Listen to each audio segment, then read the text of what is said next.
Welcome, everybody, on this Tuesday to Redacted. Grover Cam. People in the comments saying, oh, yeah, Grover Cam is back today. It is back. Yeah, when he decides it's back. Yeah, when he decides, when he graces us with his presence. We have to talk to his agent because he doesn't come every day. Yeah, sometimes he wants to be here, sometimes he doesn't. There's work to be done, buddy. Go to sleep. Hang out with us because we got a lot to talk about today. We are going to talk about these Trump contracts and why the president associated family members are winning some massive multi-million-dollar contracts. Isn't this the same thing that MAGA or conservatives decried about the Biden administration and Hunter Biden and the massive money laundering operation that was being funneled through Ukraine? Like, we got to kick these bums out of office because they're all corrupt. Well, now, why don't you 10x that, the amount of money that's now being funneled through these contracts, these no-bid contracts? We're going to unpack that today on the show. We're also going to talk about the Russian attacks on Ukraine, which were warned about, promised. We're going to talk to Colonel Doug McGregor about it because he said it was going to happen. It happened. Also, do we believe this fallout between President Trump and Benjamin Netanyahu? If you really buy it as a sign of shifting U.S. policy, I got a bridge to sell you. So that's my take on it, but we're going to break it down. Also, Netflix is targeting Michael Jackson again. We're going to talk to a journalist who covered the 2005 trial. People are boycotting Netflix because of it. What do we expect? Yeah, we're going to talk about it. My favorite is the sequin glove with the big middle finger. Oh, yes. People canceling their Netflix subscriptions because of this like hit job on Michael Jackson. Like, you don't mess with Michael. You don't mess with fans of Michael.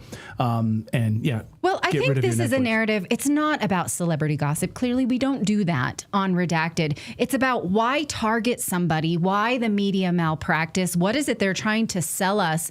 And, would this happen in the year 2026? So I'm very curious about this.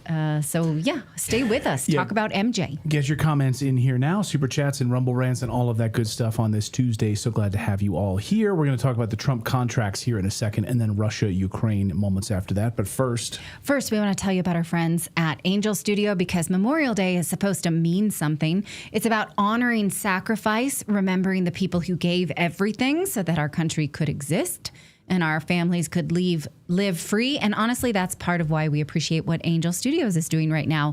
They're one of the few platforms putting out stories rooted in courage, faith, resilience, and American values instead of tearing those things down.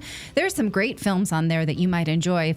Something to Stand For with Mike Rowe, Indivisible, Green and Gold, Homestead, The Last Rodeo.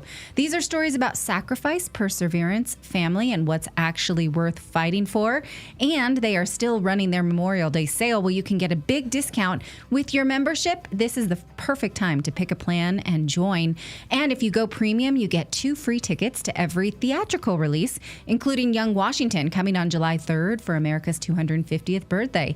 So if you want entertainment that's actually reflecting what the weekend is about, what the holiday is about, then go to angel.com/redacted and join today. One more time, that's angel.com/redacted. And someone in our chat was like, I love you guys. Why did you preempt your show with an old episode? No. That was a brand new episode. Like, if you watched us on our show, that was a brand new interview. So, no, that was brand new, not old. FYI. We are working hard for you. All right. This is new information. All right. Well, let's work hard on this. Why is a Trump-linked company getting $1 billion no-bid contract, and how much corruption and enrichment is happening within the Trump family? So this is a wild one out of Bosnia, according to a new Guardian investigation. A little-known company called AAFS Infrastructure and Energy is reportedly on the verge of landing more than $1 billion in energy contracts in the Balkans, including a major gas pipeline that would move American LNG into Bosnia, reduce the country's dependence on Russian gas. But here's where it gets interesting, because according to the Guardian investigation, this company has no obvious track record of building anything close to this size. Like, it's I don't know. It's like someone getting a job that it's like Bob Woodward. It's like journalist Bob Woodward. He's suddenly a journalist. He gets put on the Watergate story. Like, where did that come from? He's never covered a story like this before, but we're going to put him on the most important story of all time. Right. Very convenient. How does this happen?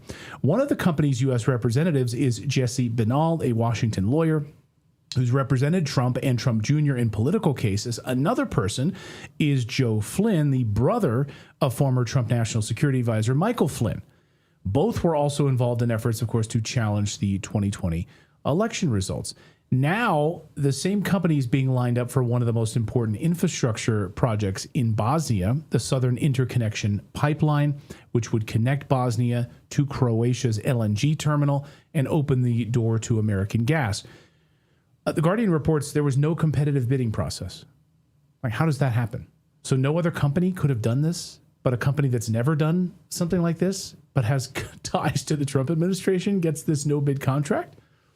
Okay. Which is something required by law, bidding these contracts out. So look at the big picture here. Bosnia currently relies heavily on Russian gas. The United States wants that replaced with American LNG. I get that. That's geopolitics. That's why we blew up their Nord Stream pipeline, right? So that all of that stuff that would flow into Germany would now then have to be charged 3 times as much and shipped from the United States. I get it. That's part of the game here. Totally understand that. But why is a massive project being steered towards a private, obscure, politically connected company with Trump world ties? A company that's never done anything like this before. That's exactly the kind of thing I think that Americans are sick of. That's why MAGA said, vote those bums out, Hunter Biden and all of those people funneling millions of dollars through the massive money laundering operation in Ukraine. Well, how is it any different than what the Trump family is doing right now? Because according to CNBC, field tests are now underway in Ukraine on humanoid combat robots that are supplied by the American company called Foundation Future Industries, which is linked to Eric Trump. He's been brought on to be a part of their board as an analyst. Okay, here he was on Fox Business bragging about the $24 million Pentagon contract along with the company's CEO the other day on Maria Bartiromo's show. Watch this. And the company's chief strategy advisor, Eric Trump, President Trump's son. Congratulations to you both. Thank you so much for being here. Thanks, Maria. Thanks for having us, Maria. Yeah, so you're on this, get invited on Fox Business to boast about this, what this company is actually doing. Go ahead. Congratulations. Your team won the soccer championship that your dad refereed over. Congratulations. Right. That's $24 billion contract. Remember when Jimmy Carter put his peanut farm in a blind trust to avoid political conflicts? Yeah. Peanuts. Remember it well, just like it was yesterday. Well, you wouldn't because it was 1977, but still. I was born. I was a few months old. This is how it's supposed to happen. So this company, this robotics company, if you think, okay, so he's now on this company board, whatever, he's part of, strategic advisor, whatever. It's a $24 million Pentagon contract that he's getting. He's a part of it. And then you realize that the company plans to produce around 1,000 units by the end of the year, begin field testing with direct partnership of the U.S. Armed Forces in the next 18 months, specifically in Ukraine. So no wonder this war can't end anytime soon. No wonder there's this ramping up effort, the war in Ukraine, because we need to field test Eric Trump's robots. Oh, my God. And people wonder why we're so fed up. We're so fed up. Dr. Ben Freeman is the director of Democratizing Foreign Policy at the Quincy Institute, the author of the book, The $1 Trillion War Machine, How Runaway Military Spending Drives American Foreign Wars and Bankrupts Us Here at Home. Dr. Freeman, great to have you back on the show. Wonderful to be with you. Thanks for having me. Your response to these no-bid contracts and the size and scope of them, when you compare them to like Hunter Biden, what the money laundering operation in Ukraine, that seems like, to Natalie's peanuts point compared to what we're seeing here. Yeah, I think that's true. But I think, the first point there, everybody has to recognize corruption is bipartisan. This isn't a Republican or a Democratic thing. This is a U.S. government thing. The U.S. government is increasingly more and more corrupt. What we're seeing, though, with the Trump administration, unfortunately, is that corruption is really going on steroids. And, we're seeing the dollar amounts go up and up and up here. You mentioned the $24 million contract there for the robots. There's another contract with a company called Vulcan Elements that's backed by Donald Trump Jr. That's for $620 million. So, the dollar amounts here are staggering. And I think you hit the nail on the head. The price of all this is not just the money, it's the impact on U.S. national security. If we're just giving money to our cronies, are we really protecting U.S. national security interests? That's what I'd be asking myself if I was one of your viewers. Great point. Maybe you could, because I didn't even touch on Vulcan elements here, but maybe you can educate our audience on exactly that story, because that's a whole other can of worms. Right. Yeah. Sorry to dump it on you, but the backstory with Vulcan here is DoD is starting a new initiative, the Office of Strategic Capital, and it's a good initiative. I think they're worried about things like critical minerals, the resources that we need for the technology that the warfighter needs. It's a very good cause for a good program, I think. Unfortunately, what we're seeing with so many DoD programs lately is that the newer the program, seemingly the more vulnerable it is to this crony capitalism system. And so what the Office of Strategic Capital does, it gives out loans to companies to secure these assets, secure these resources. One of those companies, Vulcan Elements, that is doing this work, is backed by 1789 Capital, where, you might have guessed it, Donald Trump Jr. is a partner. So again, even in something that it's literally called the Office of Strategic Capital, that it's not going strategically, it's going to administration cronies. Now, recently we saw an expanded contract with Palantir, and again, that was no bid. So I'm concerned that this is the way of it now. And how do these no bid contracts work? There's a reason you're supposed to bid these things out in order to avoid any favoritism, but it's happening. Yeah, that's exactly right. We have bidding for a reason. We want the market to work. We want you to have to compete. Give us a low price and give us higher quality services. When you have these no bid contracts, it's a detriment to the warfighter. They may not. There's no competition over the qualities of these weapons. No competition then on the delivery timelines. So the warfighter is getting possibly inferior weapons and possibly a lot slower than they otherwise would if you had serious bidding on these contracts. All right, let's talk about the robotics piece of this. I mean, what struck me immediately was, well, we can't possibly end the war against Russia, this NATO boondoggle against Russia, because now the Trumps are rolling out these field robots. They've upwards of 2 million, according to our reports, 2 million Ukrainians dead on the battlefield. And now foreign mercenaries, of course, are being used on the battlefield, NATO forces, etc. So now you got to put in these humanoid robots to carry and fight against the Russian machine, so to speak. Right. Yeah. Ukraine has become a defense tech testing ground. And unfortunately, the Ukrainian government itself is, they're not even mincing words about this. They've said this, if you want to test defense technology, you come to Ukraine, you give it to the Ukrainian military. That obviously presents a very, very perverse incentive to keep this war going on. And, what we're seeing with this robotics company and what we're seeing with other drone companies, drone intercepting companies, because it's going both ways. We're seeing a lot of these firms continue to profit on the chaos there. We're seeing it too also with the Iran war as well. Another company that's backed by the Trump family, Donald Trump Jr. is an investor and advisory board member in a company called Unusual Machines, which similarly is trying to sell some of its drone technology to Gulf partners in the region. So again, you have another ongoing conflict which the folks closely connected to this administration are profiting from. And it goes without saying, but we should mention that Jared Kushner has his ties in the rebuilding of Gaza. We're not exactly sure how that's going to go, but they did call for investors. It was not an open bid. It was an open call for investors, right? Right, exactly. And I think, too, it's a great point to bring up, because you also have to think about the Trump administration's other ties to other countries in the region, too. You have big Trump family deals in Saudi Arabia, Qatar, the UAE, and this is, of course, not to mention Israel. But, you think about, just those countries I mentioned there, and those countries are getting enormous connections through some of those ties, right? You look at Qatar, they're effectively getting, access to, if not an outright military base in the U.S. The UAE, they're getting access to our cutting edge NVIDIA chips. And Saudi Arabia is getting over $100 billion in offers of U.S. military equipment. When you start to add all this up, this isn't just cronyism for cronyism's sake.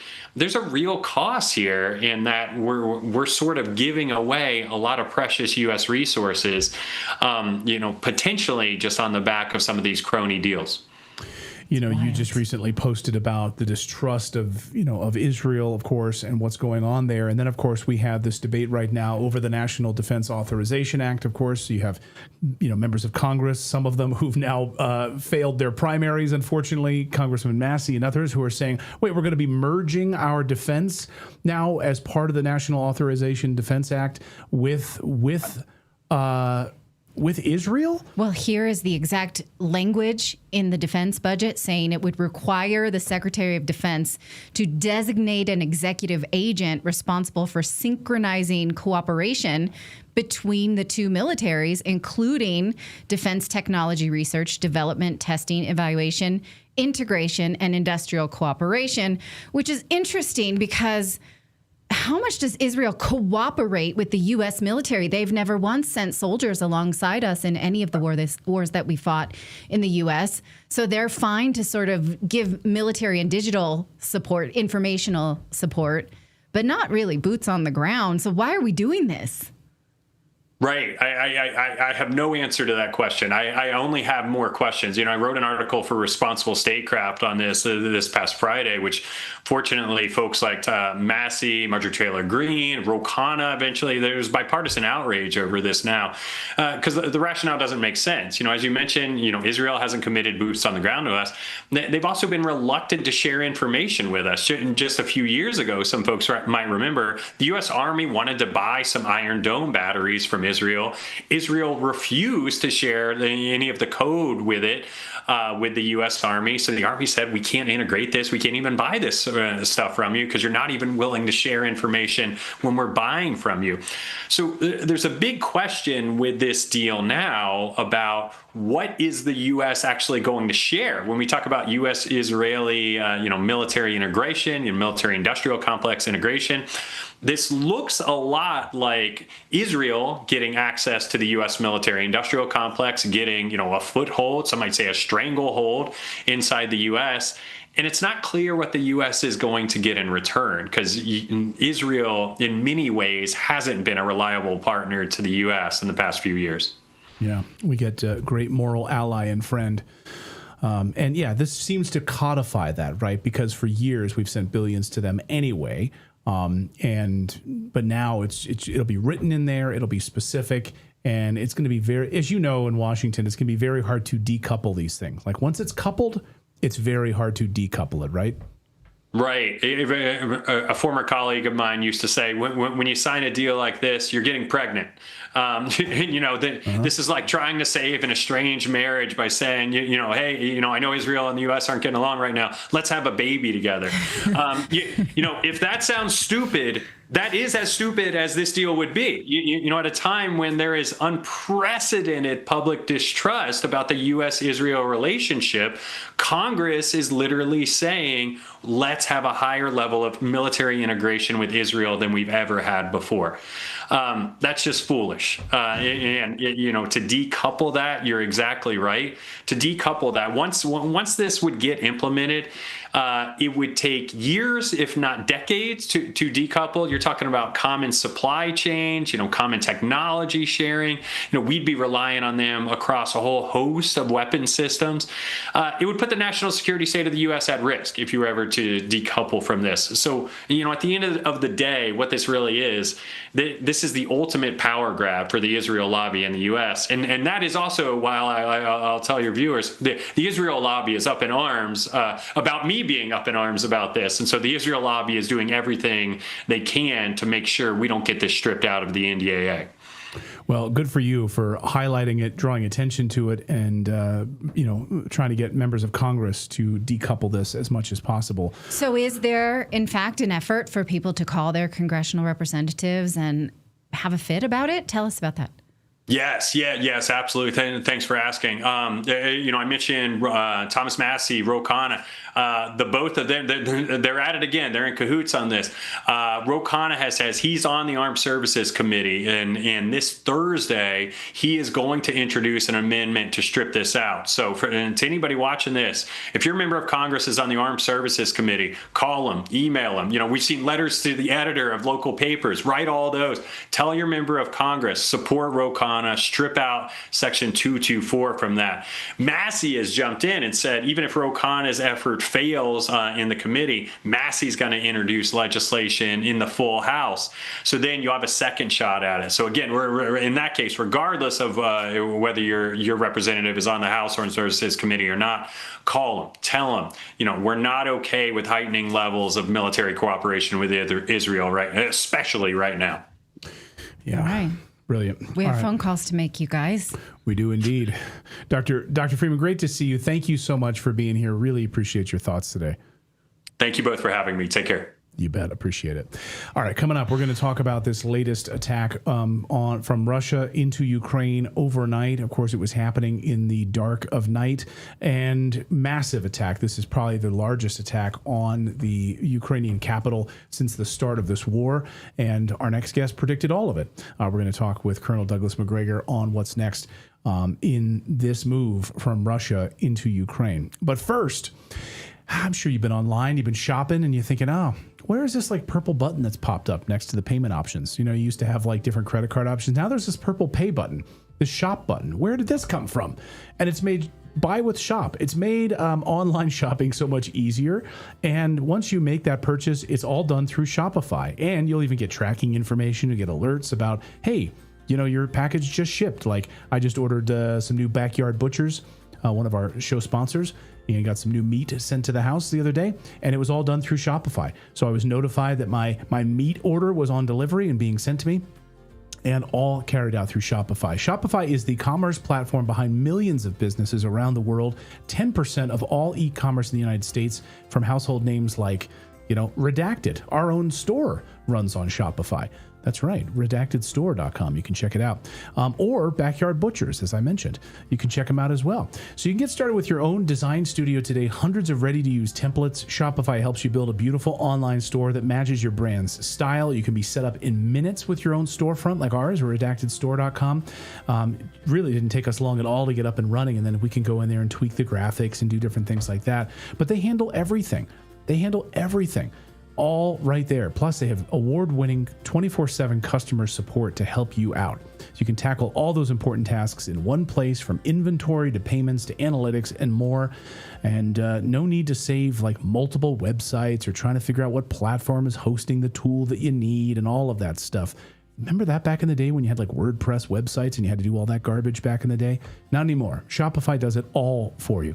So see less carts go abandoned, more sales, by going to shopify.com/redacted, and you can sign up for a 1-month trial. That's right, $1 per month trial period today. Just $1 per month. Give it a shot. Shopify.com/redacted. Shopify.com/redacted. All right, how's Grover doing? Let's see if I can get my Grover. Is he here? Yeah, he's here. I see my Grover Cam button. I have a special button right here, the Grover Cam button, but it's being blocked. Just want to make sure it's all. It's like a dog baby monitor. And hello to all of our Viva Fry folks who've just rated our stream. Thank you for joining us. Viva, great to see you, and great to see all the people on Rumble and YouTube, and to the tens of thousands of you that watch us around the world on X, on Twitch, on Rumble, on YouTube. Thank you, all of you. All right, let me pull up my notes here. And all right. Overnight, Russia launched one of the most devastating attacks on Ukraine's capital since the start of this war. According to reports, Russia launched close to 800 drones, missiles in Ukraine overnight. Here's just a sampling of what people were witnessing. Watch.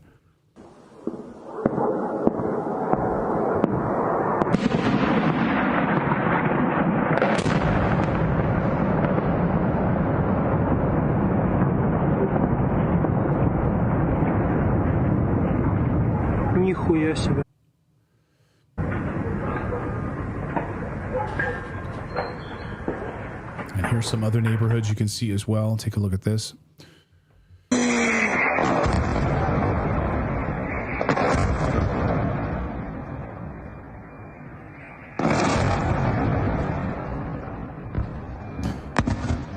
Our next guest warned that this was coming last week, and here we are. What does this mean for this war going forward? Is this the gloves off moment from the Russian military?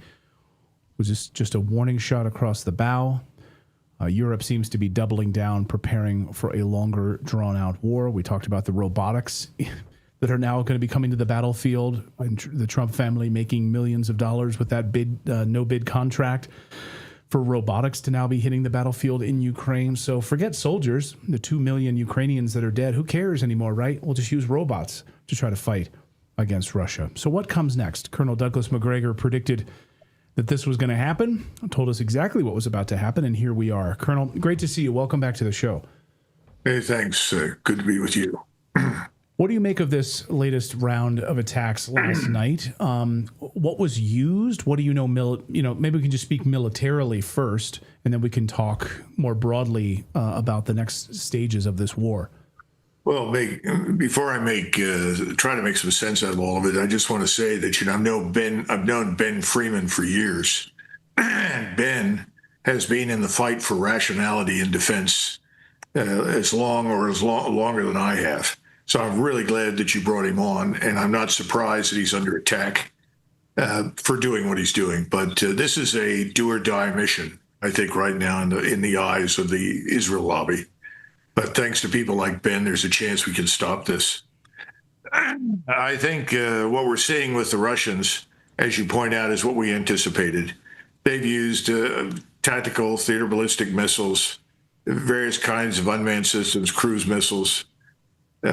We could go through the vocabulary. No one will remember what all of these were, but you're talking about 1,000, 2,000-pound warheads, precision guidance.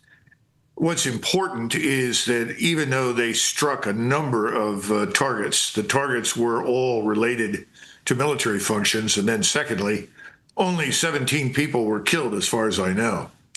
None of this is going to make up for the loss of the lives of those schoolgirls and school children that were killed in in Russia. But this probably makes the population of Russia somewhat happy to know that there's a price being paid for this. The problem, and this is the most important question, and you raised it, Clayton, what does this really mean? Is this the beginning of something bigger, more sweeping, more decisive, or not? And I think the Russian people are asking the same question. Once again, strikes alone do not win wars. If you're waiting around for everybody to give up and throw their hands in the air and go home in eastern Ukraine, it's not going to happen. They're going to sit there as long as they are allowed to sit there.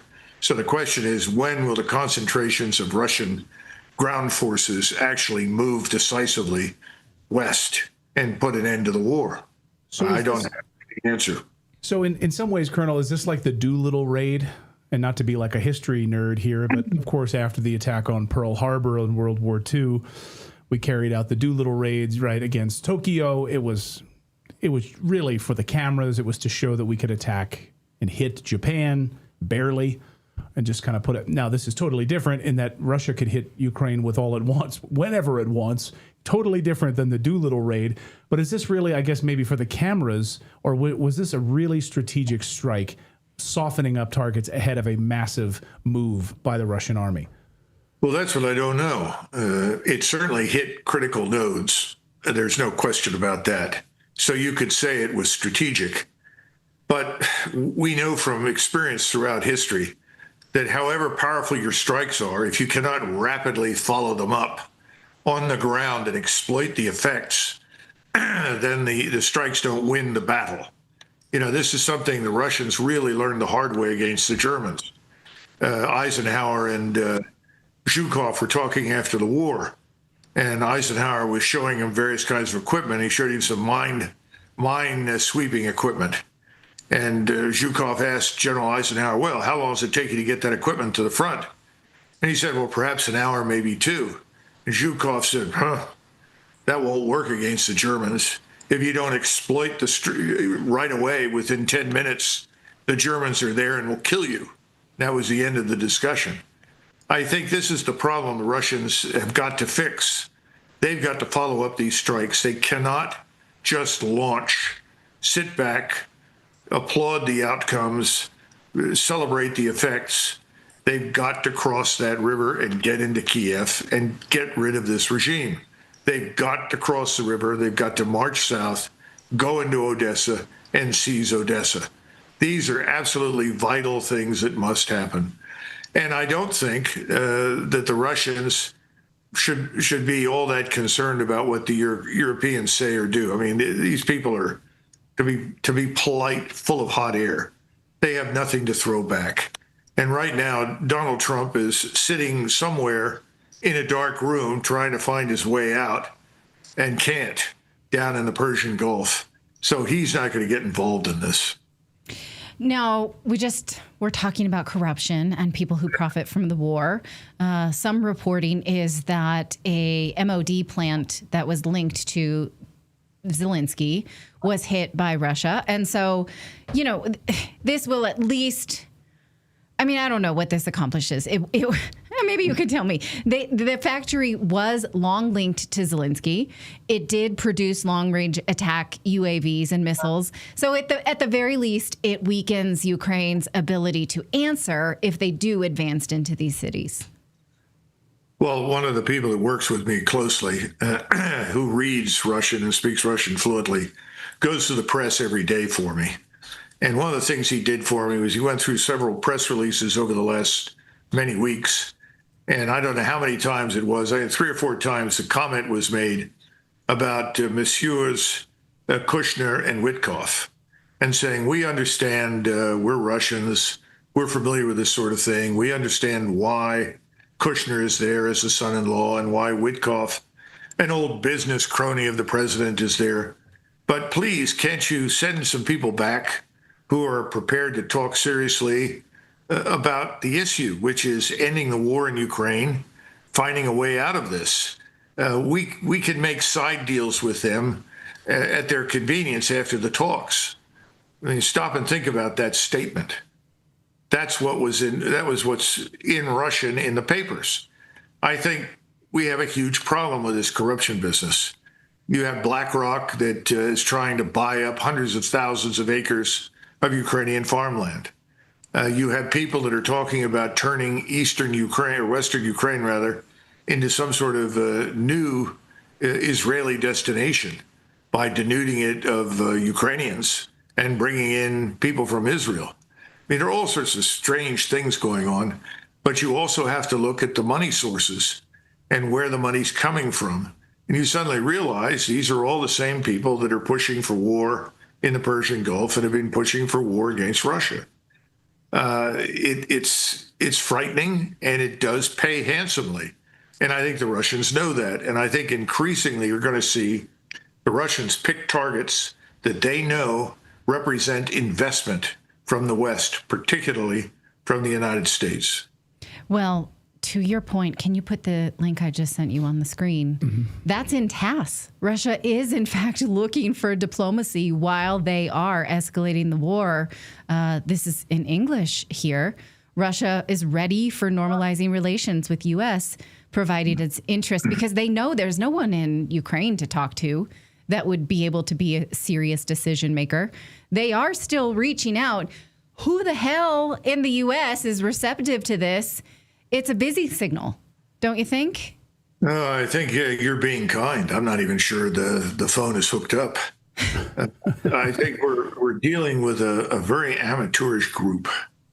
They thought they were going to walk in, take over this successful government, or whatever they thought it was at the time, and they were going to ride it to greater glory.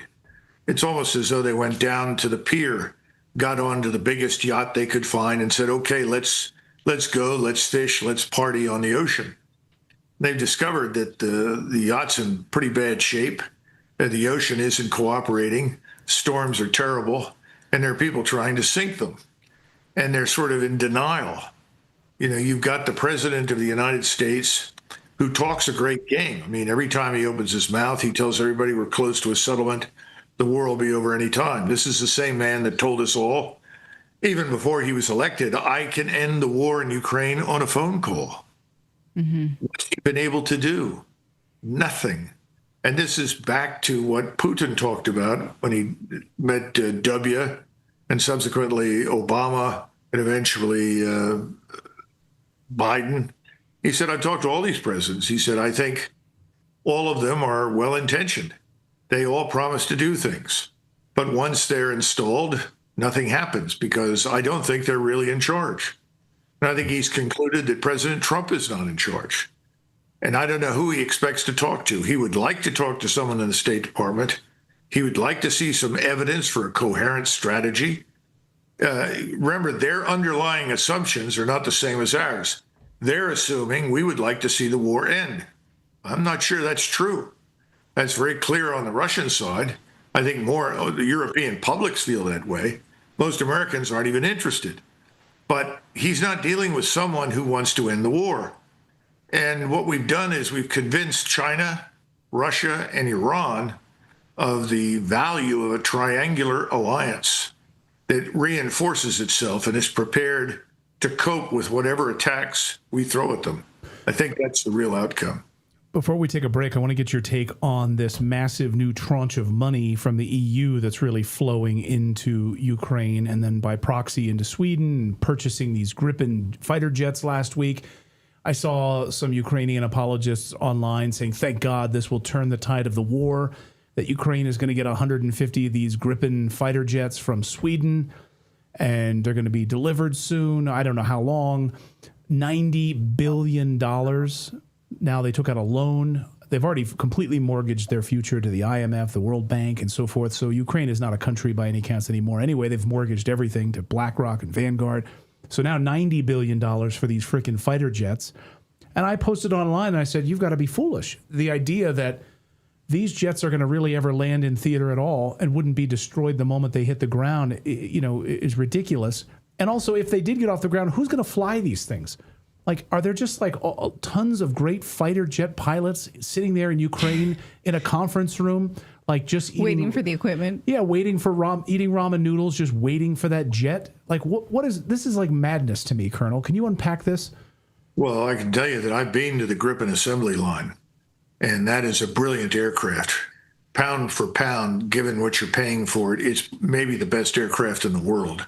Wow. If there were any country in the world today and I had a choice between the F-35 and the Gripen, I would take the current modernized Gripen. It's easier to maintain. Its performance in the air is spectacular. We grossly overstate the value of all this stealth. Stealth can delay detection in many cases, but it doesn't guarantee invisibility by any means. But you're right, Clayton. Maybe they're going to cut a deal. The Austrians have the Gripen. Maybe they can entice, for the right amount of money, large numbers of Austrians to come in and sit in the pilot seats. I don't know how long it'll take them to get 150 Gripens. I imagine they won't all show up tomorrow. So I think they can probably find some pilots that are already out there. And the Austrians still remain very, very pro-Ukrainian. They don't really understand the fight over there themselves, but they still remain very pro-Ukrainian. That goes back to the old Austrian Empire. So I'm sure they can find people to pilot those aircraft. We've got a lot of mercenaries on the ground right now in Ukraine, as you know. Right. Yeah. So they'll be lining up to fly them. If they even, I just can't imagine. I mean, Russia's going to see these deliveries arriving, whether by rail or otherwise. And how are they just not going to level them the moment they arrive on a tarmac?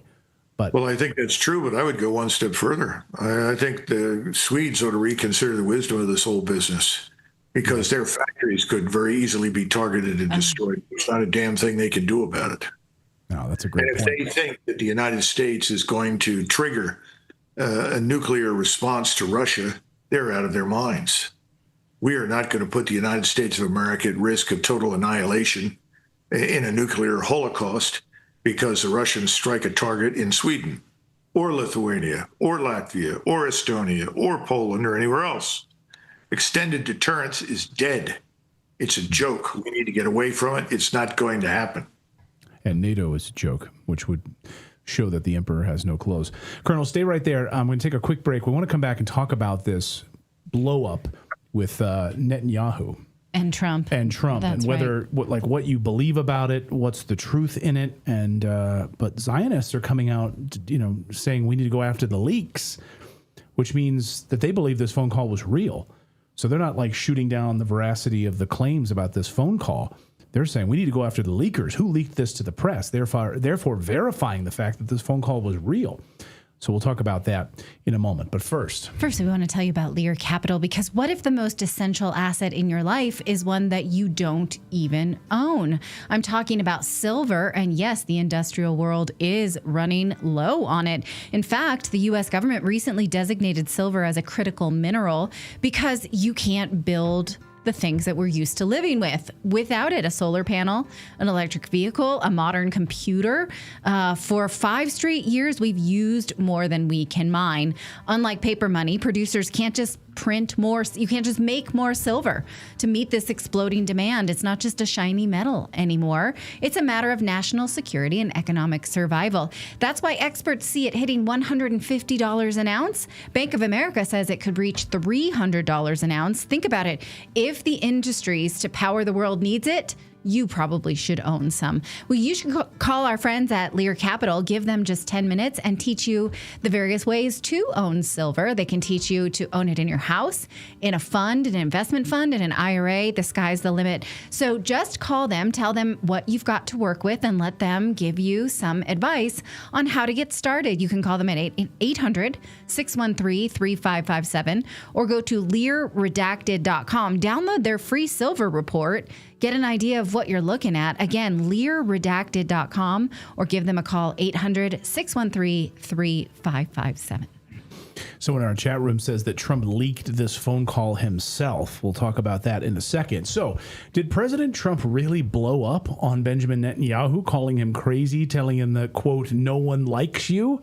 I could have told him that, but, for Trump to do it, they seem so buddy-buddy. So according to Axios, a new report from Axios, Trump exploded at Netanyahu on the phone, called him effing crazy, said you'd be in prison if it weren't for me, said everybody hates you now. Like, these are all true statements. I was going to say, there's no lie detected. Yeah, there's no lie. I mean, he would be in prison. They'd carry out that corruption investigation, and government officials have said they're absolutely going to. So, but because he's a wartime president or prime minister, that gets pushed to the side. Here's a piece from the article. President Trump lashed out at Israeli Prime Minister Netanyahu over Israel's escalation in Lebanon in an expletive-laden call on Monday. 2 U.S. officials and a third source briefed on the call told Axios. So was it Trump that told him? Anyway, why it matters. Earlier on Monday, Iran threatened to abandon the negotiations because of the Israel's actions in Lebanon. Then they got on the call, and Trump's like, what are you doing? Once again, you're trying to scuttle some sort of a peace agreement here. And you're putting the brakes on us to do this. Please stop. Way to catch up. Please stop striking Beirut. Anyway. Oh, you're thwarting my peace deal? Huh. Maybe you should take a look at Gaza.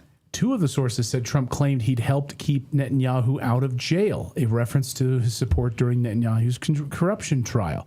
Summarizing Trump's remark to Netanyahu, the official said, you're effing crazy. You'd be in prison if it weren't for me. I'm saving your ass. Everyone hates you now. Everyone hates Israel because of this.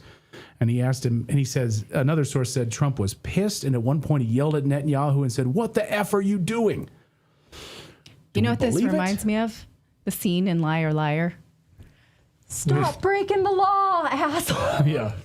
Just how about stop killing people? It's not funny, but it's so obvious that someone needs to say this to his face. We're just not sure if it actually was Trump. Well, it's remarkable that Trump had this awareness about it. A lot of people think that maybe he doesn't even know that the world kind of, has turned against Israel, Netanyahu. Anyway, let's bring in Colonel Douglas Macgregor, who, of course, is fully aware of this story and all the different pieces of it. Colonel, you had Zionists like Mark Levin out there not chastising the article, saying, hey, this is false. Instead, saying we need to go after the leakers of this phone call. Like, we need to put these people on blast. And somebody in our chat room believes that it was Trump himself who leaked this phone call. I mean, who knows? But anyway, I just find it interesting that you have Zionists aren't discrediting this Axios report. They say we need to go after the leakers. That's a bigger problem here. What do you make of this? Well, it seems like an interesting mix of truth and falsehoods, to be blunt. I mean, on the one hand, this is rather useful to Trump because it enables him to say, look, I'm not really a puppet. It's sort of like I am not a crook. Right. It's the same principle. I'm not a puppet. I'm my own man, and this is evidence for it. On the other hand, he's quite capable of speaking in those terms, and his language is excessively colorful, let's put it that way. But in the final analysis, it means nothing, absolutely nothing. If you want to stop the Israelis from moving north to kill more people, destroy more property, to stop ethnically cleansing all of South Lebanon, stop ethnically cleansing Gaza, what do, Clayton? You pick up the phone and you say, Mr. Prime Minister, I've gone as far as I can go. And we are reaching an agreement with Iran that'll bring this unhappy episode to an end in the Persian Gulf. I wanted to let you know, because if you don't support this and you will not support us and what we're trying to achieve, then you are on your own and you will have no further support from us. And thank you for your attention to these matters. Right. Yeah. But he's not going to do that, right? That's the. Well, I'm racking my brain in just the last, let's say, year and a half of the times that we've been told that there is daylight between President Trump and Benjamin Netanyahu. So while he was still campaigning, he reposted a Jeffrey Sachs video calling Netanyahu an SOB, I believe. Then when the bombing continued between Iran and Israel in the summer of 25, he said, we have two countries that don't know what the F they're doing. And then in the last month, he said that Israel's forbidden from further strikes in Lebanon. So these words are a continuation of what seems to be theater because the actions don't stop. We are paying to destroy Lebanon the same way we did pay to destroy Gaza. We are supporting a genocide. That's not going to stop just because we see some personal explosion. So it'd be a Bush situation. Fool me once, shame on you, right? Or whatever. I could end this war in a phone call. Right. Right. We're back to Gaza. We now estimate, 400,000 lives have been lost there, and people continue to die there. The situation in Lebanon is no different. It's just, organized mass murder. Now, most people in the West are not paying much attention. There are a lot of Americans, certainly in my age group, that don't care. I mean, they tell me that on a routine basis. I don't care. So that's why it goes on. But there are some other things happening in the background. Our position economically is weakening with each passing day. The Strategic Petroleum Reserve is being drained. And if you listen to Paul Sankey and others like him who are experts in the field, they will tell you that at the current rate, probably by the middle of July or latest late July, the Strategic Petroleum Reserve will be empty. It will no longer be possible for the president to suppress gasoline prices or jet fuel prices here at home. That's the tip of the proverbial iceberg. We haven't talked about the fertilizer problem. The 45, 46, 47% of bankruptcies in the agricultural sector because farmers can't afford to buy the fertilizer. Fertilizer is extremely expensive. The hydrogen, the urea, all these elements that go into making fertilizer are not coming out of the Gulf. We're trying to make arrangements to buy these things from the Russians. I hope we're successful. I think we probably will get some from them. But my point is, our position is weakening very fast. And we're going to have a very unhappy American electorate by the fall, extremely unhappy with their standard of living, with the prices they're dealing with. We're talking about 6% inflation. And normally, if you have 6% inflation, then you expect to have 7% interest rates, right? Well, if you do that, you know what happens to us here at home. We can't service the debt. We watch the bond markets. The bond markets are volatile. Britain's bond market is ready to explode. They've already reached 5% in the 10-year bonds, gilts as they call them. Bottom line is, there's no good news here, but there could be some better news if the president intervened quickly to end the war in the Persian Gulf by simply saying, we didn't appreciate the global impact, and as president of the United States, on behalf of the American people, I want to ensure that we are on the side of humanity. And our humanitarian instincts dictate an end to this war right now because we don't want people starving in 6 months or a year because they couldn't grow crops. It's that simple. he could do that, and he would be a hero. He could turn around on Ukraine and say, that's it. I'm not going to support you anymore because you're killing civilians. And believe me, they do. The Ukrainians, they look for targets in a particular area, and they'll go through whatever they can find, and they'll kill something with whatever they've got. This can all end, but it takes leadership, it takes courage on the part of President Trump to end it. Doesn't seem to understand that that would go down very well with the American people.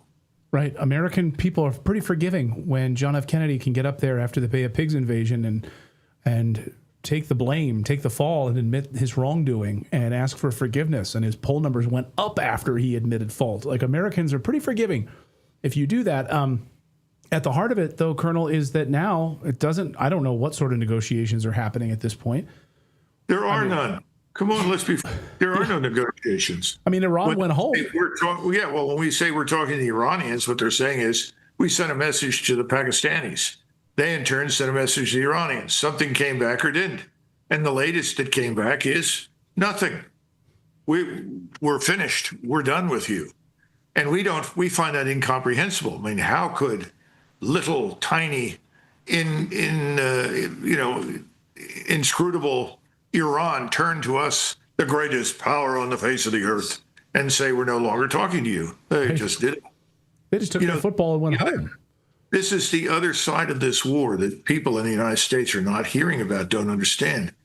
When you go into a war like this and you're facing off a power that spends a fraction of what you do on defense, and you go in there and you lambaste them with every conceivable weapon system you own, everything in your inventory, barring, of course, a thermonuclear device, and you fail, the world notices, Clayton.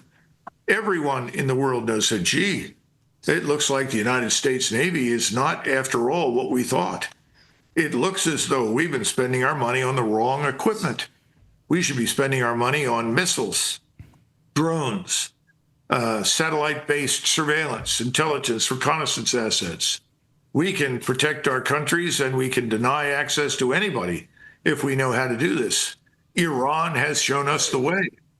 I mean, this is not a good thing for us reputationally, and I just don't see any good news coming out of it for us as long as we double down on failure.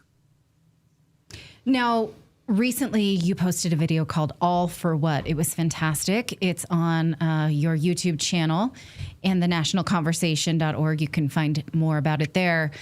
You called for full disclosure of the compromising information about our politicians, what's in the Epstein files. You called for the end of dual citizenship for elected representatives. And you pointed out that the obvious is that this war will only be bad for us and will continue to be bad for us. And there is no buying the fact that it will not hurt us collectively. Are you running for president? Because that's a great platform.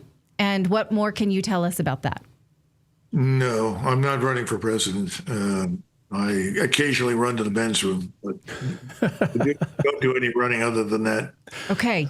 Well, I think I'm an American who's a former professional soldier who spent his life watching these things happen. I mean, I've seen lots of good decisions made. I've also seen lots of bad decisions made. It seems as though, to me at any rate, that from 91 onward, I've been witness to lots of really bad decisions, and I've gotten tired of it. And I've gotten tired of it because it hasn't mattered who was in office. We still got bad decisions. So the first thing is we need a third-party movement. Yes. It's absolutely vital and essential. I think there's an appetite for it. But people with deep pockets who give a damn have to join the fight. You know, the thing is, we've got too many billionaires and millionaires who are concerned with what somebody will say to them at the country club. You know, oh, I didn't realize you were aligning yourself with those people. You know, this kind of nonsense. They got to get over that. They have to understand the survival of our country is at stake. We're going to have to build a new republic. Hear me on this. A new republic. The old one is dying. All you have to do is look at Washington, D.C. The Epstein files are evidence for the death of the old republic. We've got too many people that, as I pointed out in the remarks that I made, You herd them into a room and then you tell them, look, I'm going to make all of this public unless you go along with what I want. And everybody will shut up and do what you tell them. We can't run the country this way. We'll run it into the ground, and I think that's what's happening as we speak. So this has got to stop, and the Epstein files do have to become public. And at this point, I feel very sorry for some of the people who will be hurt, whose acts may have been modest or minor, but there are a lot of things in there that are not good. And if I have to listen to another woman tell me about the loss of her child and be reminded that we lose 300,000 children roughly a year for whom we cannot account because of the sick, perverse system of human trafficking, I'm going to throw up on camera. I mean, it's that bad. And these people are facilitating it. When you fail to be held accountable, when you resist accountability, when you decline to be responsible, you are aiding and abetting criminality and corruption, and it's killing us. All the while, we are sending hundreds of billions of dollars overseas, either to blow people up, fight wars that we don't need to fight, support people that we shouldn't support in the name of, what is it? Liberal democracy? I haven't figured this out. If that's liberal democracy, I don't want anything to do with it. So it's got to stop. And that's why I made the piece. Well, you're echoing the sentiments of millions of Americans. And, you know, there's 90 to 100 million Americans that don't vote because they believe both parties are absolutely corrupt and they're so checked out in the system, a system that they believe has totally failed them. And I think you're absolutely right. We need a third party, a serious third party in this country. And those millionaires and billionaires that are out there that are also disaffected should step up and help fund that party and help make it a national movement. But, it's sad when I look back at, like Ross Perot was probably the last one we had that could have pulled off a third party victory. And then even before that, you had an incredibly popular president in Theodore Roosevelt under the Bull Moose ticket. So he leaves office, runs as a third party candidate under the Bull Moose ticket and loses. He's on freaking Mount Rushmore. So, we need a serious third party. Wouldn't it be amazing to finally have a third party that can win in this country and stop these two corrupt parties? It would be amazing. Yeah. Yesterday, Clayton and I were talking over coffee in the morning. We're like, what is with the political apathy? We're just watching, a genocide. We're watching a financial collapse. We're just watching it. We're all just sitting there like, we can't do anything about it. And I understand how people can get apathetic about it, but we have to fight. Well, people are becoming angry. Let there be no doubt about it. I was talking to someone who lives in Chicago, and their comment to me was, I don't agree with the mayor of Chicago. I think we need the military here. We need the military to put a stop to this tidal wave of criminality in Chicago. I don't know if my grandson is going to make it to, fifth grade, because whenever he goes to school, somebody takes a shot at somebody. So these things are making a difference. People are beginning to be very angry. So I'm actually optimistic in the sense that I think there's enough anger out there. If we can mobilize it and channel it and move it in a positive direction, and I think we can make profound change. But that means that we have to start talking about a new republic. Yeah. What do we want the new republic to look like? Because the old one doesn't work. No, I agree. And unfortunately, I think it was Churchill said that Americans will do the right thing inevitably after they've exhausted all other options. It was Churchill.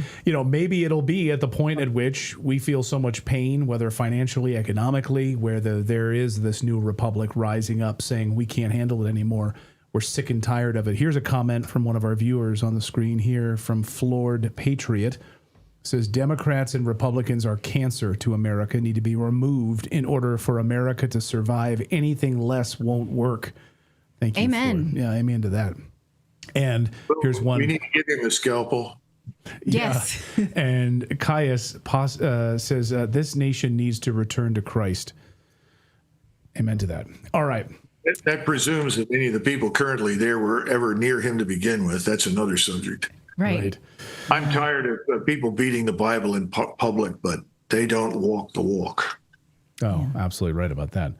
And then they want to carry out genocide while beating the Bible in public. Yeah. Colonel, great to see you. Thank you so much. Again, people should check out, I'll put it up here on the screen if you want to go to the YouTube channel, but you can just follow the National Conversation on Twitter, the Nat Convo, and they're posted there, or Doug A. McGregor on X, and you can watch the full video. It's great. Colonel, great to see you as always. Thank you so much for your time. Thank you both very much. Bye-bye. Thanks, Colonel. All right. Coming up, I feel it, and I want just his sentiments about, like, we need to marshal these feelings. We need to 100 million Americans who just don't even vote. And then layer on top of that the millions who do vote, who are just so fed up with this system. They're going to bounce back and forth between Democrats and Republicans every cycle. Yeah, we got to stop this. Like it's not fun. It's not a fun game. It's only hurting us all. So how many times can people fall for it? Like, they get disaffected. Well, I've gone a few rounds. So I mean, you see people like Nick Fuentes. He's like, I'm voting Democrats again. Right. I'm like, you're going back on the cycle now, just getting back on the same like exercise bike at the gym. Like, both of these parties are massively corrupt. Like, I know you want to see the Republican comeuppance, and I agree. Like, these MAGA liars who lied to everybody. Like, we all want to see their comeuppance. Like, sure. Get thrown out of office, sure, but then to vote for Democrats? No. Equally icky and dirty. All right. Coming up on the show, we're going to talk about this new Netflix MJ series that's coming out, this Michael Jackson series that everyone already is starting to boycott because, well, you want to look at the nefarious individuals that are involved with this BS hit job.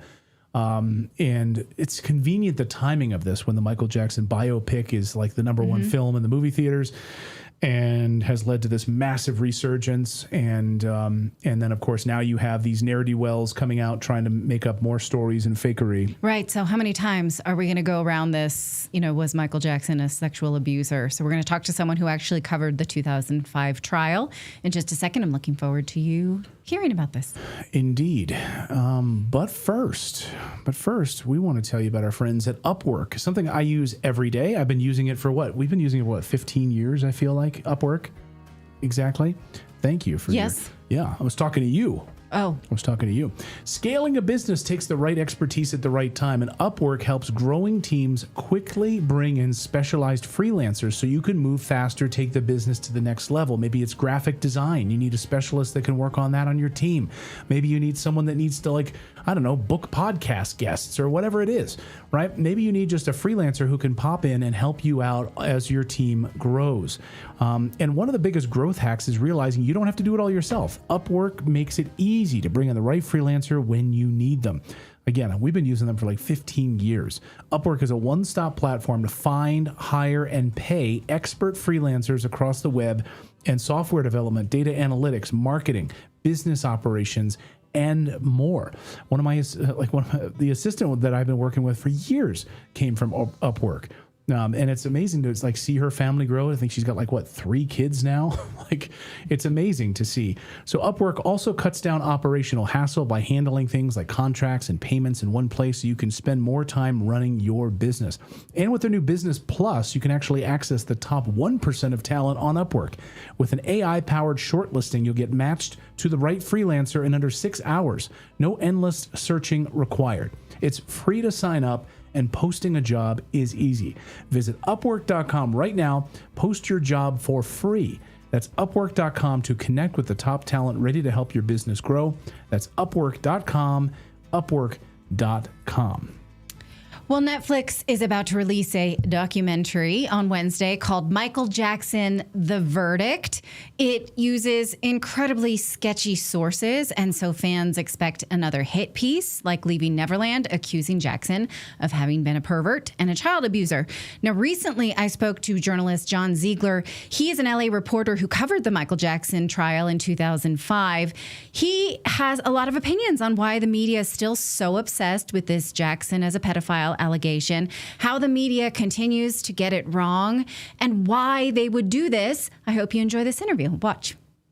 Why is the media still so obsessed with Michael Jackson, and why do they continuously refuse to tell the whole story when they report on this? Now, a new Netflix documentary is coming out on June 3rd. It's called The Verdict.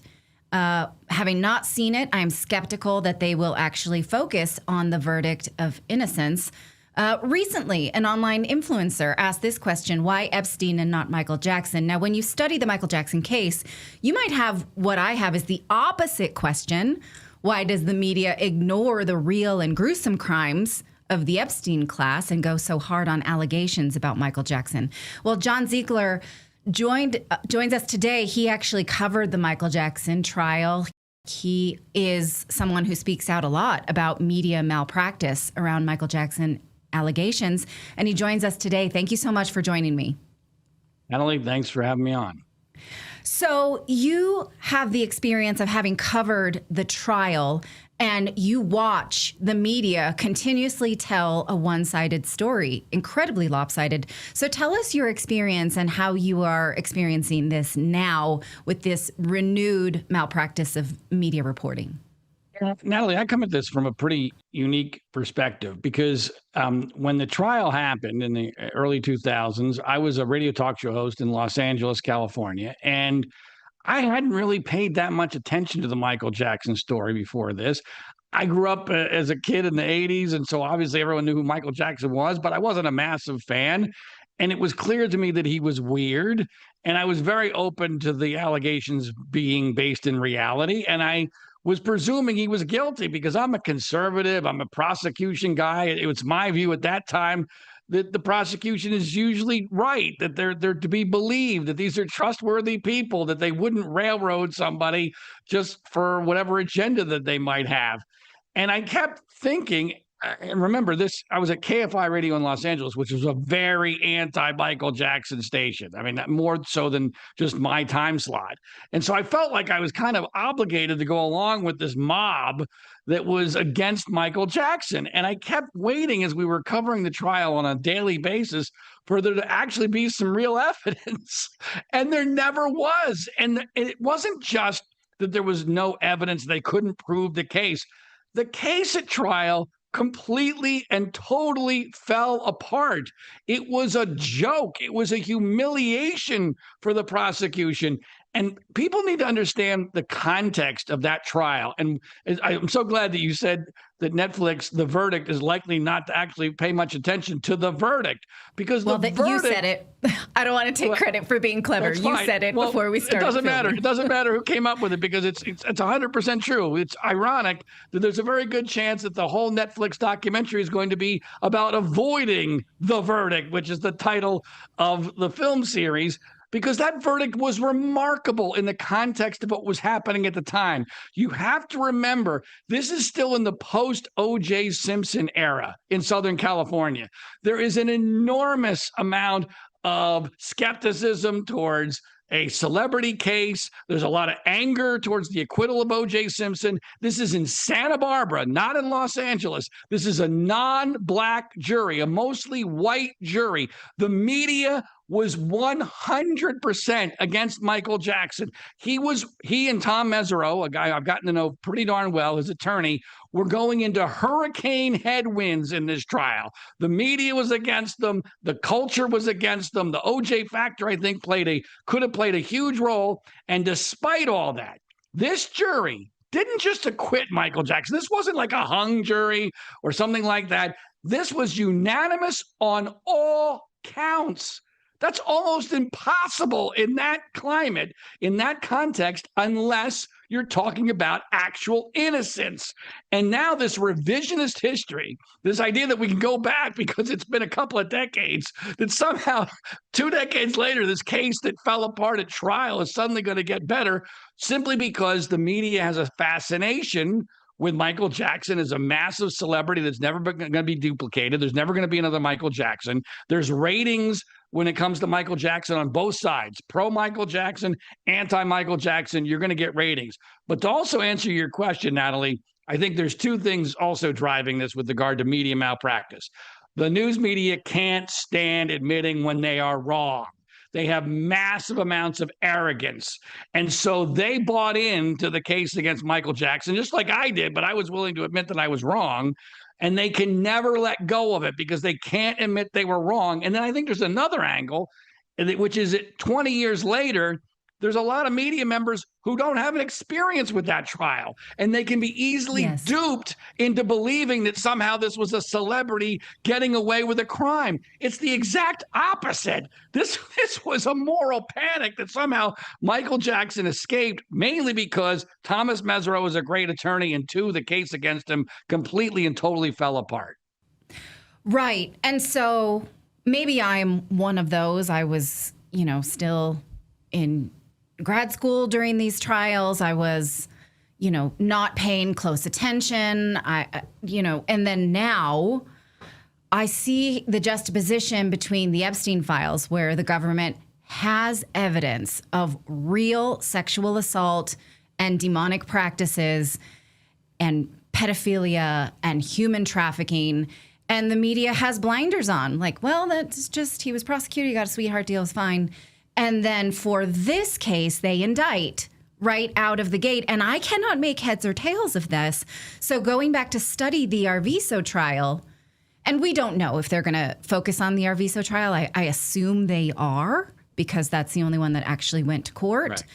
Right. It was such a flawed case that the judge allowed the prosecution to tack on lesser charges so that they had a chance of winning, and they couldn't even win that. Would you like to explain that?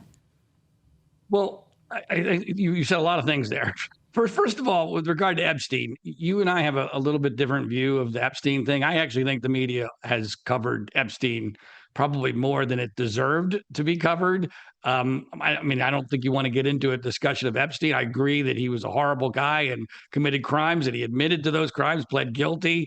But I think that there's been a media narrative around that is not based in reality. I think he was mostly hiring prostitutes, some of whom were underage, which is a very different thing than the allegations against Michael Jackson. But as far as the case against Michael Jackson, I think the number one disconnect, and it really shows a lack of critical thinking among those that still want to believe that Michael Jackson was guilty, is this inability among these people to understand what the level of evidence should be in 2026 if Michael Jackson was guilty. There should be no question about it at this point. There should be a mountain of evidence, because he's been dead now for almost 2 decades. We've had all sorts of opportunity with a media hurricane wind at their back, and every lawyer in the country wanting to represent someone who's an accuser of Michael Jackson. If he was guilty, can we just for a second put on our thinking caps? If Michael Jackson was actually guilty, at this point, there would be no ambiguity about this, because there would be hundreds of credible accusers that would come forward trying to get a piece of his estate, and now no longer afraid to come forward because he's been long dead and because the media is very willing to take their side in the story. Instead, what do we have, Natalie? We have a handful of scam artists who are clearly financially motivated, whose stories make no sense. They don't hold up under scrutiny.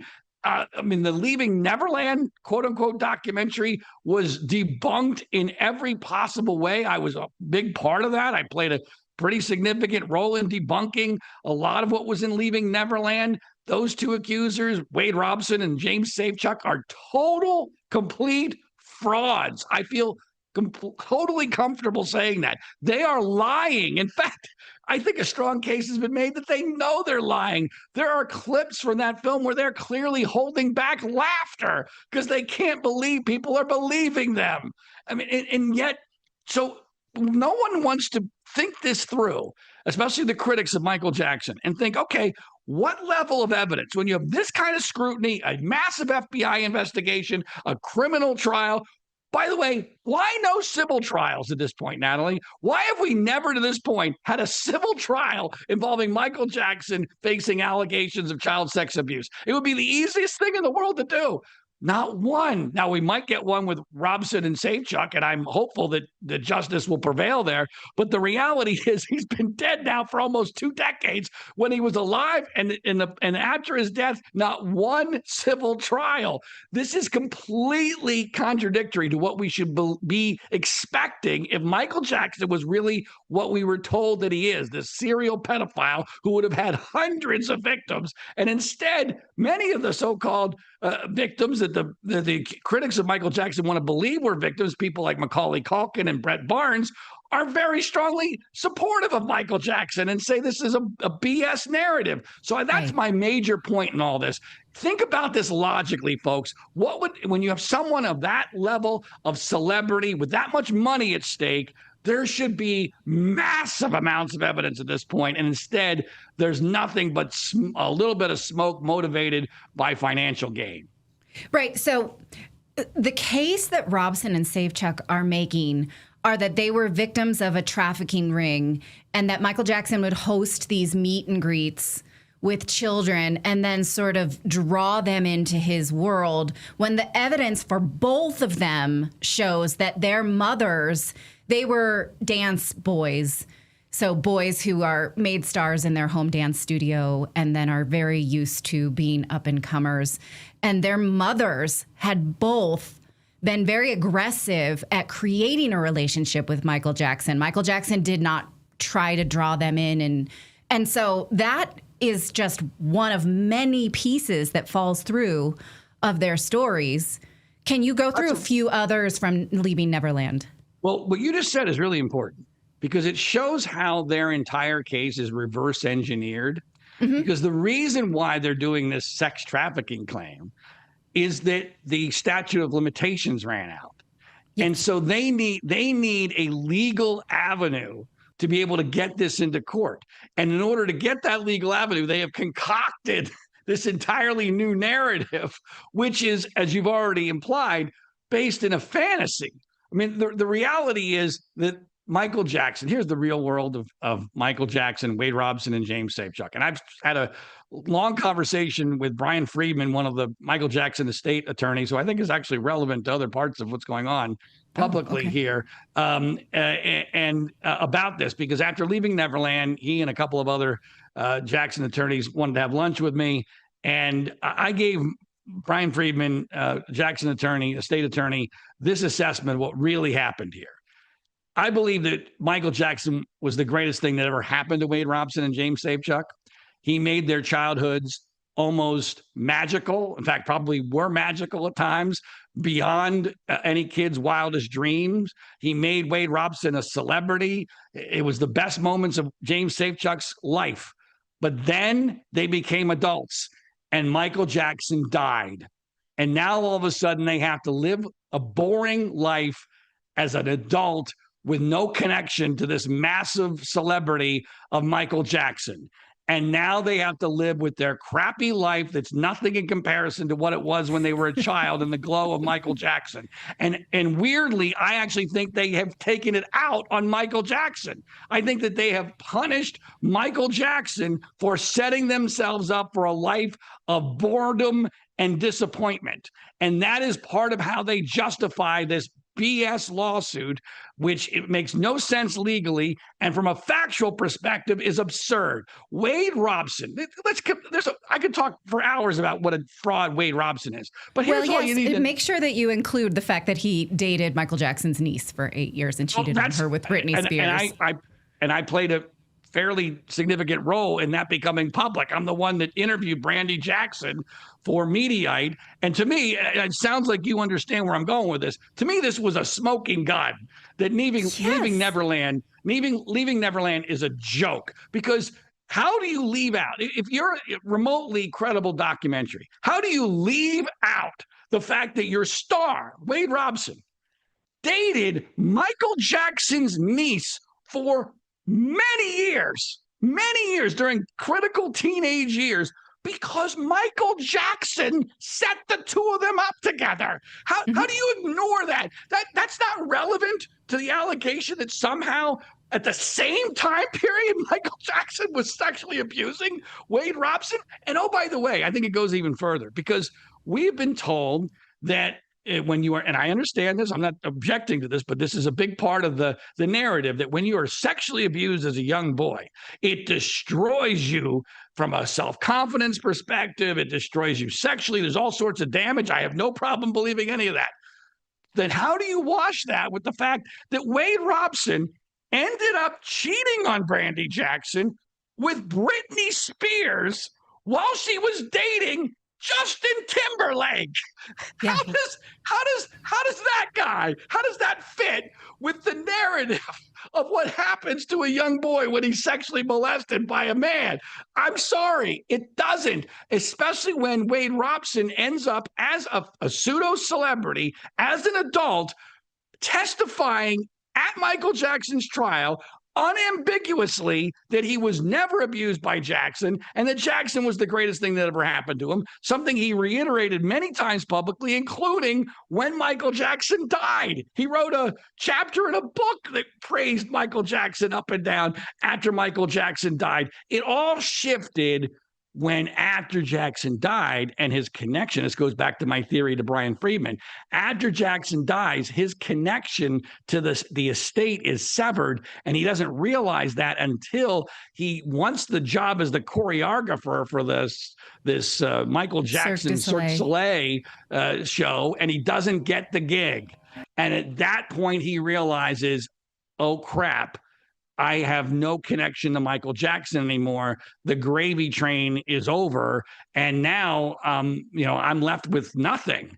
And so eventually he concocts this idea, and I have some theories as to how he concocted it, but he concocts this idea that he's going to become an accuser of Michael Jackson. He goes on the Today Show. He's interviewed by Matt Lauer. Interestingly, I had done an interview on another subject at the same time period with Matt Lauer in the realm of sexual abuse allegations. And Matt Lauer's producer asked me for my opinion on Wade Robson's interview, because Matt Lauer, who I've gotten to know exceedingly well since, which is a whole nother story, was having great suspicions about whether or not Wade Robson was actually telling the truth. This was back in 2013 when he first came forward.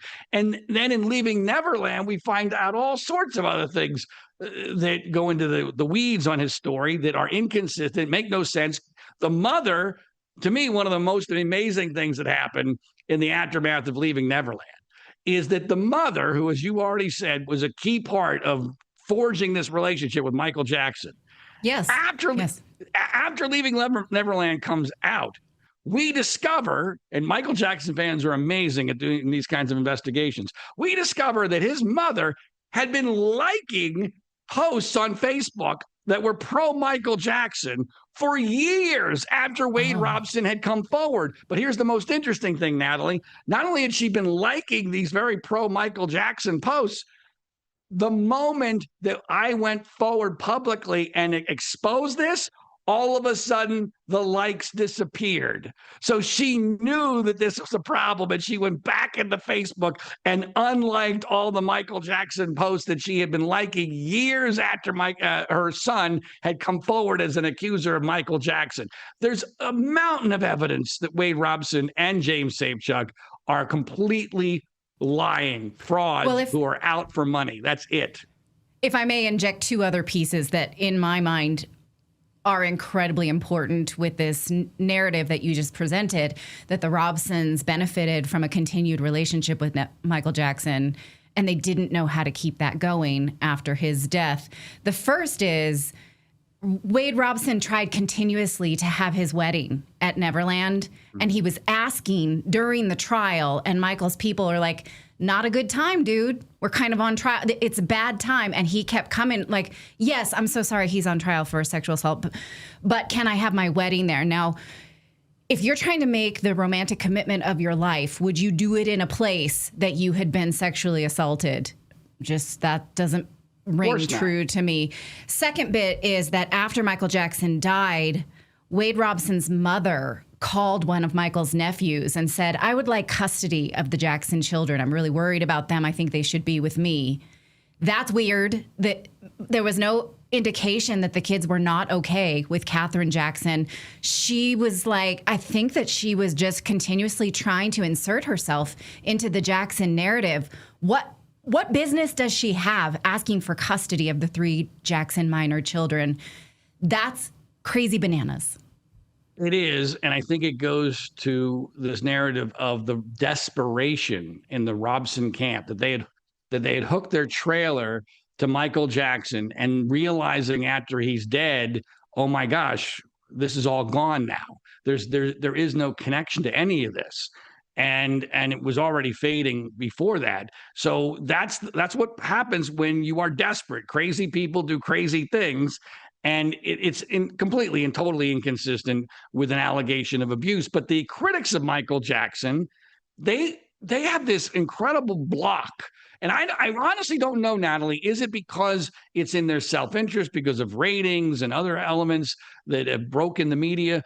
Or is it they're just this dumb? I don't know, because, for instance, you already referenced an article by the editor-in-chief of this outlet that put forward an article that Megyn Kelly embraced and others embraced, that somehow revisits the trial and somehow it proves that Michael Jackson is guilty. And this woman, who she used to follow me on X. I had numerous interactions with her about this article. She stopped following me, so I couldn't interact with her anymore. She seems to have like a basic block on just logical thinking. Like, she's not even able to comprehend why it is that her argument is so incredibly weak. And I feel the same way about the male author of the original piece for the same outlet. Like, these people are just not smart. They don't have the ability to think it through. And so I don't follow this person, but it's in my For You feed, which tells me the algorithm is promoting this narrative. And I don't know why, because it's so illogical. And a logical look at these cases shows you how full of holes they are. Yeah. Look, as someone who bought into the case against Michael Jackson early on, I get why people have suspicions, all right? His weirdness made him incredibly vulnerable to these kinds of allegations. And as I always say to people now with regard to his weirdness, of course he was weird.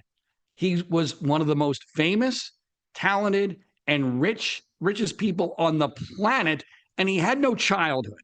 You put that combination together with anybody, they're going to be weird, all right? Weird does not make you a criminal child sex abuser.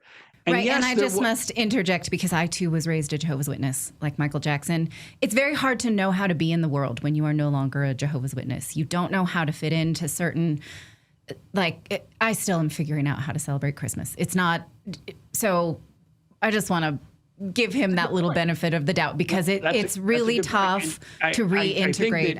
I think that, the biggest mistake in all of this really goes back to the original settlement that Michael Jackson made with the first accuser, and how that I was one of those that I think understandably misinterpreted that. When people, the average person thinks, my God, they spent, and there's been differing reports on how much, but up to $20 million you pay off an accuser.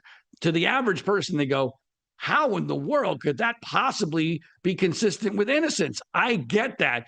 But when you understand the context of what was happening at the time, how much money Michael Jackson had, how much damage could have been done to his brand had that come out at that time, and they thought stupidly that they could keep this under wraps by paying this off. That was the biggest mistake in all of this, because it ended up harming them in every direction possible. But you can actually understand why it made sense financially to make this go away. There was never any admission of wrongdoing. By the way, there was never a criminal charge related directly to that. That case never became part of the criminal trial directly. There was never a civil trial involving that. So I understand why at first glance you go, oh my gosh, this looks really bad. But when you think about it logically and you get into the details and you think it all the way through, I am exceedingly confident that Michael Jackson was never a child sex abuser, and it's really not that close. Yes, and yet the media continues to give credence to Diane Diamond, whose main source was Victor Gutierrez. These are incredibly compromised people in terms of their credibility. And in fact, didn't Michael Jackson win a judgment against them? Right? Yes. If I'm remembering correctly, Yes. Can you please tell that story? Because you would know it better than me. I'm a little hazy on the details, but I believe it was a couple $1 million where Diane Diamond was connected to Gutierrez. And yes, they were forced to pay, I don't know if it was a settlement or a judgment or whatever it was. But that to me was the key moment in this trailer for this Netflix not documentary series or whatever you want to call it. When Diane Diamond is the star of the trailer, that's a massive Can we just say problem. who she was? She was a hard copy journalist who has relied on incredibly thin sources. Oh, just beyond thin. She has an agenda in this case. I have dealt with her in other situations, and I found her to be frankly insane. And I don't say that lightly. I think she is an insane person. She clearly is crazed on this case. She has no credibility on this case. She has been duped. I mean duped by people who are frauds on this case. And for her to be put forward as effectively a star in this documentary, immediately I'm like, okay, this has no credibility whatsoever. And so I don't understand how someone like that can continue to maintain some semblance of credibility in the news media, except for the fact that people don't remember the details. They forget this stuff. And the fact that we can go back now, 21 years later and pretend that the case didn't really fall apart at trial is ridiculous. I mean, the facts are the facts. The reality is the reality. If you understand the context, it was a miracle that Michael Jackson was acquitted on all charges. And it was because the jury believed him effectively innocent, not just we couldn't prove it beyond a reasonable doubt. Right. And so something I saw Tom Mesereau give interviews recently, and he talked about, I thought this was fascinating, that he had an expert tell him, don't put women on your jury. Try to object to women being on the jury. And he said, no, my gut tells me to actually put women on the jury because men will see this and be like, what are you doing hanging out with kids? That's weird. And it will trigger their evaluation of their own masculinity. I don't want to call it homophobia, but they would just be so uncomfortable Natalie, with it. Go ahead. Yeah, go ahead. Follow that Natalie, this is a subject that I've actually become incredibly familiar with on other cases. And I think Tom Mesereau, who I've already said I consider to be a friend, I've had done several interviews with him. We've worked together on a couple different situations. I have enormous respect for Tom Mesereau. And Tom Mesereau is exactly right on this because men lose their damn minds on this subject because of the idea of male on boy sex is just so understandably literally mind blowing. They lose their ability to think logically. They become emotional, which is not normal for most men. And they also, in this day and age, they want a virtue signal, right? I mean, there's a lot of virtue signaling around this issue of child sex abuse because no one wants to be seen as being in favor of child sex abuse. Obviously, it's absurd. But I get accused of that all the time. But that's the way the public reacts to this now. If you were defending someone who's accused, somehow you're an enabler of child sex abuse. No man wants to do that. Women, I've always felt that to be more specific, I think that middle-aged women who are maybe more conservative-minded and who have had teenage boys themselves are by far the best jury for this kind of situation because they understand reality and they understand the nature of teenage boys and sometimes the absurdity of some of these allegations. And I think they also understand that teenage boys are pretty unique in a way that men may not fully understand. So I completely agree with that assessment that if I was picking a jury in a case like this, it would absolutely be middle-aged women who have had teenage sons. I am a middle-aged woman who has a teenage son. And when you look at the evidence of the Arvizo case specifically, it was that, yes, on the Martin Bashir documentary, Gavin Arvizo said he wanted me to sleep in the same bed and said, if you don't sleep in the bed, you don't love me. What was missing from the media telling of that story is that Michael did not sleep in that bed the one night that it was documented that they did sleep in the room. His children also slept in that bed, his 3 children, on the same night. And that he had a 2-story bedroom. And there was a lot of evidence that he often either slept on couches or the floor. And that was just his way. So, the telling of this, when people come for me now on X, like, he slept in the bed with children. Isn't that weird enough? Isn't that okay enough? That actually is not really the story, but it continues to be surfaced. Why? What do you make of that when it's so provably told falsely? I think a lot of people want to believe this is true. Yeah. Both in the media and in the public. They want to believe this is true. They can't get over his weirdness. And the media has provided them with a fact pattern that, as I've already stated, can understandably lead someone to have suspicions, but you have to get beyond the surface. And we don't live in a world where substance really matters anymore. Details and facts don't really matter. It's much more about what you want to believe, what you feel. And that's why trials used to be about finding out whether or not the facts were valid and whether or not the story made sense. I'm not sure that's the case anymore, but back in 2005, thanks to Tom Mesereau, that's what happened in this case. And a jury that was not prone to liking Michael Jackson found that none of this had any credibility. And the case hasn't gotten any stronger 21 years later. No, clearly not. And something, Megyn Kelly last week had this guest on who told a lot of half-truths and some untruths as well. I don't expect Megyn Kelly to be the one who is completely familiar and poke holes in them, but the audience certainly did. And so, this continues to be relitigated in a way that just doesn't tell the whole truth. And now Netflix coming up with this documentary. And I guess what they're trying to tell us is that in the year 2026, he might not go free, but I would submit if the case was the same, he would, because the case was so shit. Oh, let me just address the last point first, but I want to get to Megyn Kelly because I'm fascinated by what's going on with Megyn Kelly, and maybe you can give me some insight. I don't have any personal connections. I'm watching this in the same way. Like, why didn't she? Yeah. Well, I'm going to tell you some things I don't think you know. So, okay.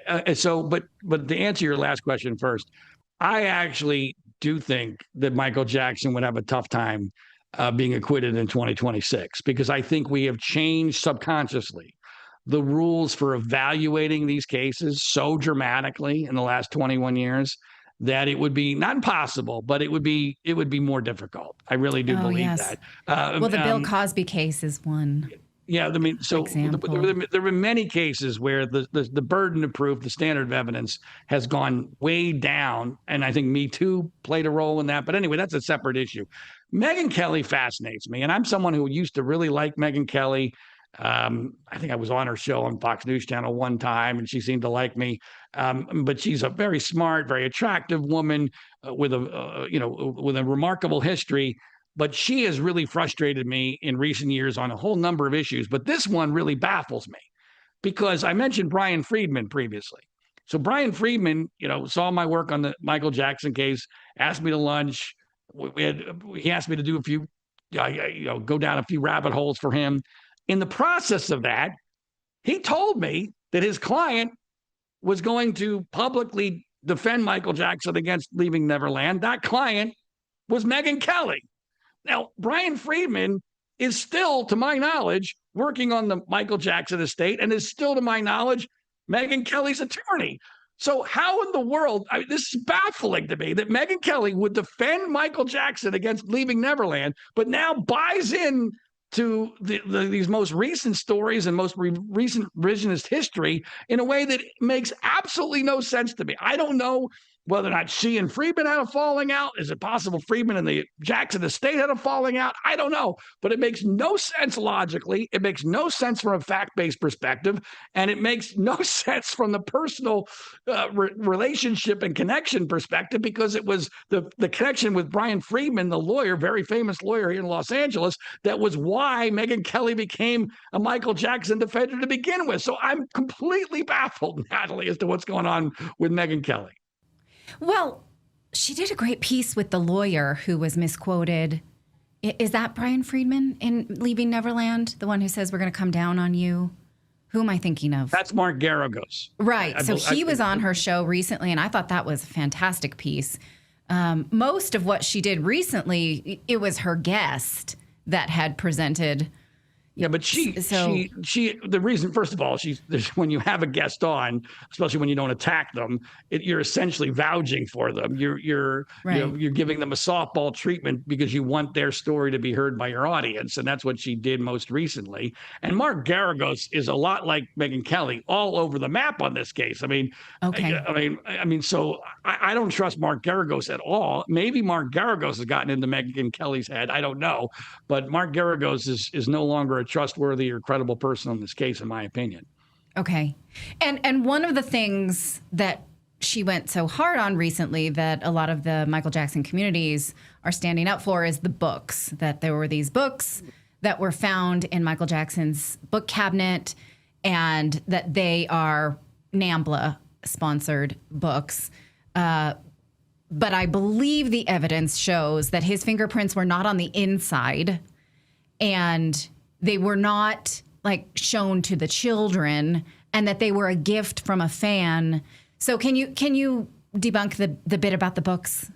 Natalie, to me, this is a classic example of what I've talked about previously about what kind of evidence should we expect if Michael Jackson was actually guilty, and in comparison to what we actually have. It is very understood that every child sex abuser, serial child sex abuser, has lots of pornography. Lots of pornography. Yes. If you know anything about this topic, it's the way law enforcement attacks this. The first thing they do after they get an allegation is they get a warrant for the computer. They get the computer and the phone. Inevitably, there's lots of child porn. They charge the child porn, and then they plea bargain on the other stuff. That's the way this happens well over 90% of the time. So they know that they need to come up with something when it comes to child pornography, because why would Michael Jackson not have any child pornography? And they've never found any child pornography. So the best they can do is these 2 books out of thousands that were found on the Michael Jackson estate, which were commercially and are still commercially available. It was never deemed to be pornography. The jury at Michael Jackson's trial never felt like it was pornography. It is complete, desperate revisionist history to try to claim that, this is the smoking gun. No, can you use your brain for a second? This is consistent with nothing that we know of with regard to child sexual abuse from a serial abuser. There would be massive amounts of unambiguous pornography. The pornography that is found when it comes to a child sex abuser is unambiguous. It is not commercially available, and it is everywhere. They don't have 2 books. They have it everywhere because it's an obsession that they have. And especially with modern technology, which existed even when Michael Jackson was alive, even in the 2000s. And Michael Jackson had the most cutting edge technology there was. I mean, there's video of him and Janet Jackson writing songs on a laptop in the 1990s. So if anybody was going to have child pornography digitally, it was going to be Michael Jackson. And there's been none of that. And these books don't even come close to the threshold of that. And the jury found that to be the case. Also, he was famously not very careful with putting passwords on his computers. It was found that there were over 40 logins on his personal computer. So he just let anybody use the computer. He wasn't carefully guarding a login with some nefarious information. That would be the profile of someone who is keeping illegal and illicit material. Now, here's where... By the way, Natalie, also to your point, Michael Jackson, if he was a criminal mastermind, was the worst criminal mastermind in history he goes and tells Martin Bashir with the kids sitting right next to him that they sleep together in a bed or whatever. I can't remember the direct quote, but and Martin Bashir is a scumbag, an absolute snake.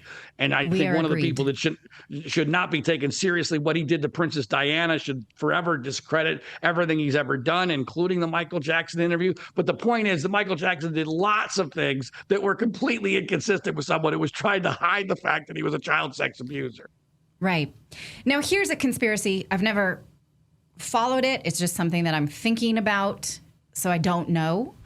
But in the 80s, Victor Gutierrez, who was the tabloid journalist who really presented a lot of faked and uncredible allegations against Michael Jackson, said that he had gone to a NAMBLA meeting, which is the Man Boy Love Association, and that there were people there who were talking about how they really would want a celebrity to represent their cause so that Man Boy Love would be more socially acceptable, and that Michael Jackson's name was floated as somebody who they wanted to represent their cause. And then when the allegations came out, NAMBLA spokespeople then said, see, this is great. This is what we do. This is fine. The allegations are fine. And so I just wonder if perhaps those books could have been sent on purpose for that cause, like a planting evidence or planting a seed, and we don't know. This is just my conspiracy. What do you think? You know what? I'm not a conspiracy theorist at all. I'm an ardent anti-conspiracy person, but that actually makes sense as to how those books got into, I guess you would call it, his possession. The article that we've referenced several times with the author went on Megyn Kelly's show. This, to me, is one of the weakest parts of his alleged argument, which is somehow that because NAMBLA liked Michael Jackson, that somehow that proves that Michael Jackson was a child sex abuser. It doesn't work that way. Just because right. I mean, it doesn't work that way in any way possible form, and it's just baffling to me the lack of critical thinking that you're going to claim that somebody is a child sex abuser, which is like the worst thing that we can have in our society today, simply because a group of child sex abusers like this person. What? Seriously? I'm sure a lot of organizations liked Michael Jackson and would have wanted them to speak for their cause. He can't choose everyone. And just because one of them is a horrific platform, there's no evidence that he reached out to NAMBLA. There is evidence that NAMBLA wanted him. So it doesn't have it to be a conspiracy. It's a question. It's a valid question, and we just don't know. I agree with you. I think it's well put. But the bigger picture of that somehow being evidence against Michael Jackson is completely ridiculous. I mean, it's, occasionally we see the KKK endorsing a political candidate. The candidate has nothing to do with them. How is that relevant to the candidate? It makes no sense logically. That's a great point. Right. And so it's sort of association by cooties when there's no evidence that Michael Jackson ever had any formal relationship with NAMBLA. But this was validating for the NAMBLA platform, which is disgusting. Right. Well said. Okay. So, fans are upset about this documentary, but the problem is people will just buy it. People watch Leaving Neverland, and we're like, oh, that's credible. That's too bad, And so, what do you make of it? What will come of it? Because Netflix has had some pushback, but will it make a difference?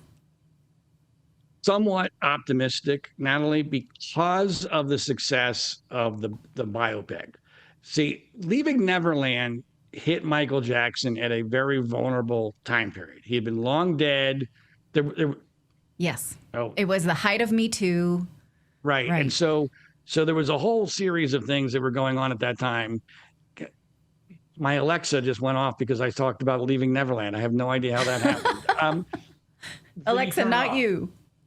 I'm sorry about that. Anyway, the point, here's why I'm somewhat optimistic. Leaving Neverland happened when this was a very vulnerable period, and people bought into it. I had friends of mine. I can't tell you, Natalie, how many times Michael Jackson fans who were friends of mine asked me, oh my God, is this true? And I had to go through piece by piece why this is not true. And thanks to the Michael Jackson fandom, which is amazing, he survived that. But the biopic now looking like it's going to make $1 billion worldwide, I really do believe essentially makes Michael Jackson uncancelable. Now, look, there are going to be people who will buy this, I'm sure, figuratively or literally. But you're never going to make Michael Jackson commercially unviable again, because his biopic just made $1 billion worldwide. And so essentially, he's untouchable now. He's uncancelable from a financial perspective. And so while I will certainly be one of those that will be very critical of this Netflix show if it deserves to be, if it deserves criticism, which I'm assuming it will, I don't think it's going to have the ability to cancel Michael Jackson like Leaving Neverland almost did, partially because of the success of the biopic.